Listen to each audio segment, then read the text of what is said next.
hope everybody is having a great weekend. It is Kentucky Derby weekend, so we thought this might be a good time to revisit previous hosts Sarah and Deblina's episode from 2011 on Jimmy Winkfield, who won the Kentucky Derby twice.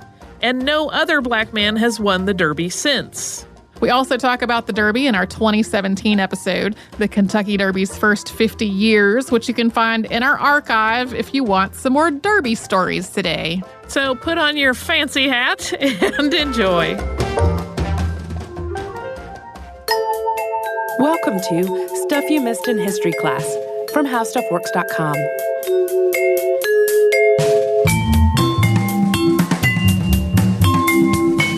Hello and welcome to the podcast. I'm Deblina Chakraborty. And I'm Sarah Dowdy. And the Kentucky Derby is coming up on May 7th, and so I thought this would be an okay time to confess that I have an inexplicable fascination with horse racing. It's really surprised me about you. You told me this earlier in the day. Yeah, I don't even know what it is. It's not like, I mean, I've ridden horses before, but I wasn't really very much into it growing up. I had some friends who were, but even they weren't into racing. So I don't really know what it is except for just the stories behind the jockeys, behind the horses and the trainers. It always seems whenever I tune into the Kentucky Derby every year, I hear all these stories of triumph over adversity and, I don't know, great comebacks. I imagine you have like a secret hat collection too that you bring out for the Kentucky Derby.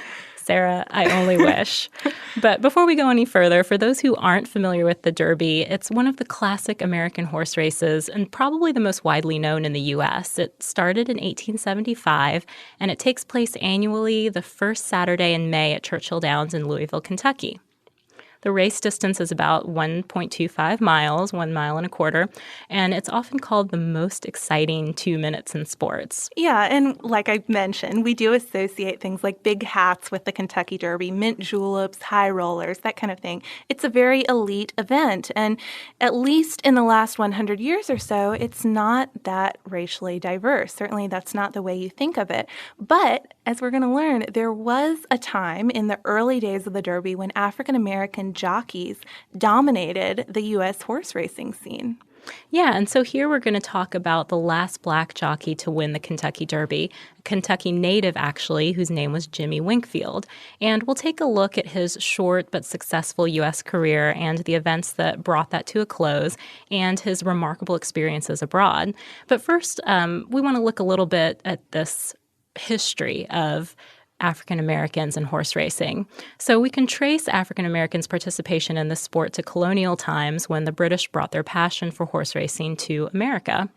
And according to an article in the Smithsonian by Lisa K. Winkler, even founding fathers George Washington and Thomas Jefferson frequented the track, and former President Andrew Jackson had his own thoroughbreds and black jockeys. So very much a part of our culture. An illustrious start. Yeah.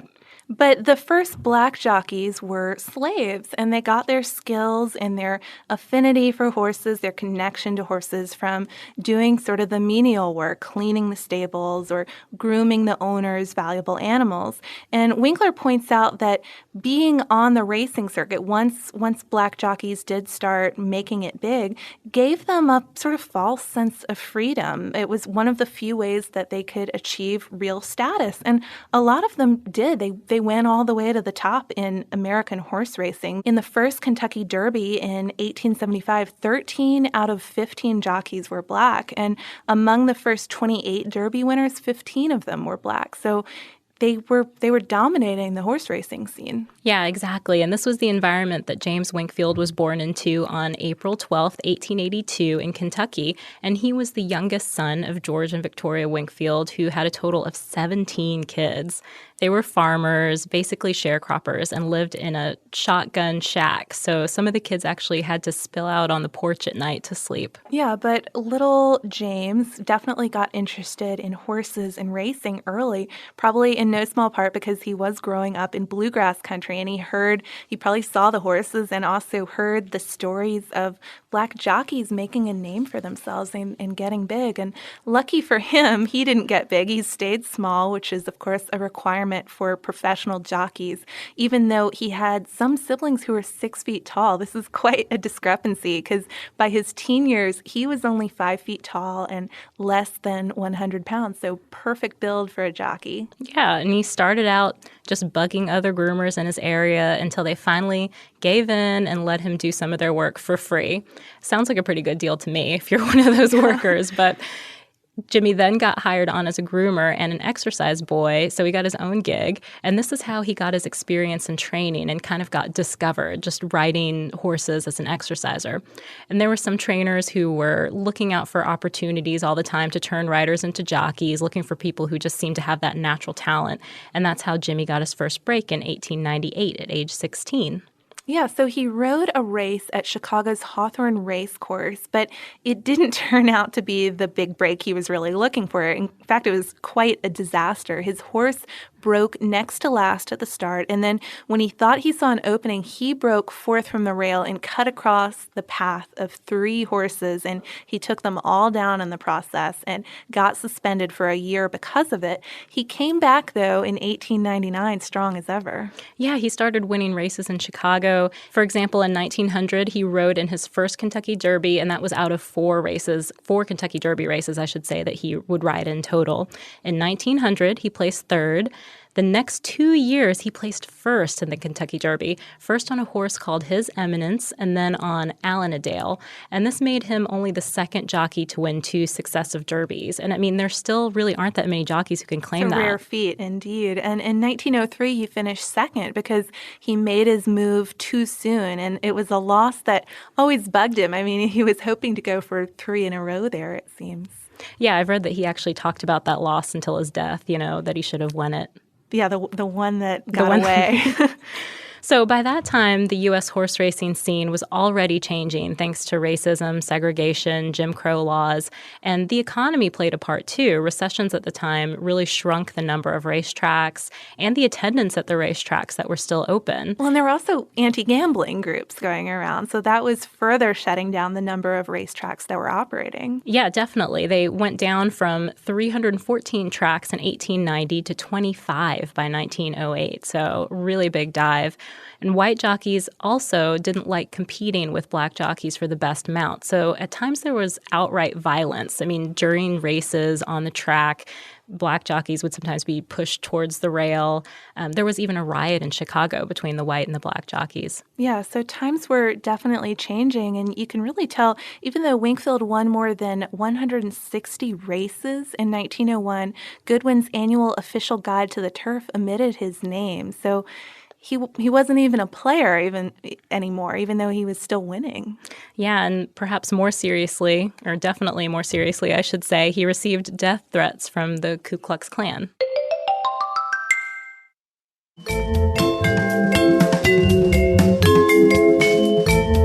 So it was getting really hard for a black jockey to work in the United States anymore, and all those reasons were contributing for sure, but he really sort of put the final nail in his own coffin for his U.S. career because in 1903 he was scheduled to ride for one owner in the Futurity Stakes in New York City, and then he accepted a $3,000 offer to switch horses and ride on the favorite. And this was a big faux pas. I mean, as you can imagine, switching horses at the last minute, and it really hurt his reputation. Yeah, so after the horse switch incident, Winkfield's number of rides dropped by a third. So he ended up moving to Russia in 1904, where he accepted a position with an American-owned stable. And there, his career really took off again. His first year there, he won the Tsarist Triple Crown, which is the Moscow, the St. Petersburg, and the Warsaw Derbies. And he was also the 1904 Russian national riding champion. Yeah, and over the years, he just kind of kept on winning the Moscow Derby 4 more times on one horse alone, and then several other times on different mounts. He rode on and off for different owners, a Polish prince, a German baron. So he wasn't just riding in Russia. He was riding in Austria and Germany and France, too, and making a lot of money doing it. Yeah, Yeah, his salary at one point was 17,000 rubles, so it would have been equal to about $8,500 at the time per year, plus 10% of every purse that he won. So he was pretty well off, to say the least. He was living in this fancy schmancy hotel, the National Hotel in Moscow, and having caviar for breakfast. As we know, though, by 1917 or so, there was trouble brewing in Russia, and the Bolsheviks and the communists were getting organized, and the racing community was really at risk because it was something that rich people did. It was a symbol of the aristocracy. And so Winkfield, to protect himself, had to walk around in tattered clothing to avoid getting arrested by Bolsheviks. I still think that's quite I don't know. It's hard to imagine this 5-foot-tall guy walking around. Yeah, what did they think of him? Like, he would still stick out, I think. Definitely. He was working in Odessa for Prince Lubomirski of Poland in 1919 when the Russian Revolution finally caught up to him. When they started hearing the sound of cannons, he and the rest of the racing community, which included horsemen and their families and about 250, 260 horses, something in there, they all took off and escaped to Poland. It was a really hazardous journey, 1,100 miles to Warsaw. They had to cross the Transylvanian Alps, and they had to actually, unfortunately, eat some of the horses along the way because they got desperate for food. But they did make it eventually. Yeah, and once he was in Poland, Winkfield again resumed his riding career and started to recoup his fortune, most of which he lost when he left Russia. Even though he was getting older, he did become a successful rider again. He continued as a jockey through the 1920s. He won several stakes races, and altogether he ended up winning 2,600 races in his entire riding career. That was one amazing thing I thought about this story. I kept expecting some sort of sad end, but he keeps bouncing back time after time. He does. In 1922, even when as he was building up his racing again and still riding, he built a stable and a home near Paris in Maison Lafitte. He had a little family there with him, too, by then, a son and a daughter with his third wife, who was an exiled Russian aristocrat named Lydia Demikowitz. So when he finally retired from riding in 1930, around the age of 48, he decided to devote his life entirely to training horses at his stable in France. So he stayed put there, settled there instead of traveling around racing all the time. And he trained his own horses and horses for other owners too. And he ended up doing really well by it. But unfortunately, he loses his fortune once again when the Germans invade France in 1941 and the Red Cross evacuates his family to the U.S., his home. So he's back home again, and black jockeys had pretty much disappeared from the racing scene by the early 20s, and Winkfield was looking for work and signed up with the Works Progress Administration working on a road crew, and later had to work as a groom and an assistant trainer for a living. So, a groom, that's back to where he started as a kid. Finally, though, he got to return to France in 1953 and start up his operation, his racing and training stable again. And he died in France March 23rd, 1974, at age 91. Again, just bouncing back. It's so impressive that he had it in him to keep going and try again. Yeah, it was a phenomenal life and a phenomenal career, really, and very impressive. But it took Winkfield a long time to get recognition that he deserved in his home country in the U.S. There's a story that's often told about he and his daughter attending the 1961 Kentucky Derby. Actually, it's really sad. They were invited to a Sports Illustrated event, a dinner at the Brown Hotel in Louisville, but they almost got turned away at the door by the doorman, and they had to have him go check several times and insist that they were guests and they were supposed to be there. And they finally got in, but then even when they did get there, they were essentially ignored by the people at the dinner. The people at the dinner kind of came up to them and said hi and shook hands, and then they didn't talk to anyone the rest of the time. His daughter said in a 2002 NPR Weekend Edition interview that the only person who talked to us was a previous jockey who had won the Derby, and that was Roscoe Goose. He was the only one who was friendly enough to talk to us. Nobody else talked to us the whole time.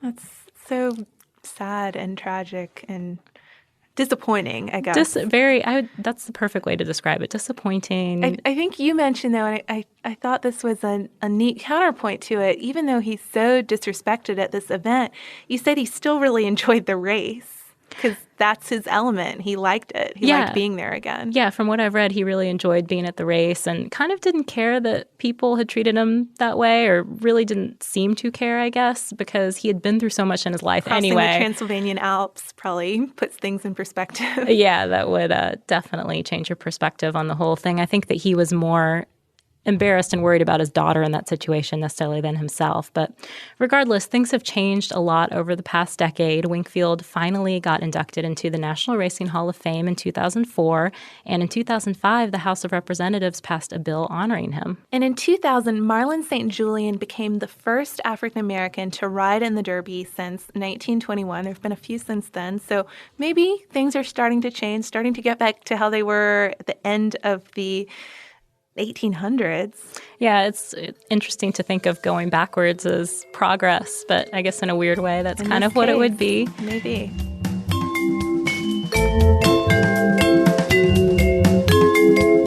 Thank you so much for joining us for this Saturday Classic.